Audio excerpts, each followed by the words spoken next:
Pamjet e fundit që i kemi pa në kampet e policisë Kosovës, sidomos ato në Mitrovic, po dhe gjithkund, janë të mjerueshme, janë të tmerrshme.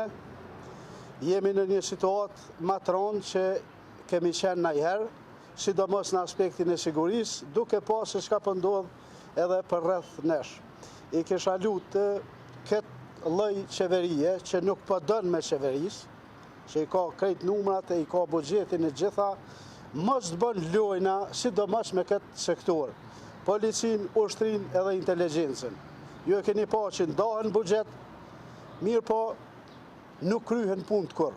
Gjendja është e keqe, do të rrim kujdestar edhe do të shikojmë se çka po ndodh me atë sektor, edhe i kisha lutë që mos të bëjnë lojna. Ka marrë fund mo populizmi, ka marrë fund mo rand e dallaveret. Policia e Kosovës në gjendje të keqe për mos më thonë që s'kan as uniforma e as veshmbathje. Së shpejti do të bëjmë edhe një konferencë edhe do të flasim në detaje për këtë institucion edhe për këtë sektor. Faleminderit shumë.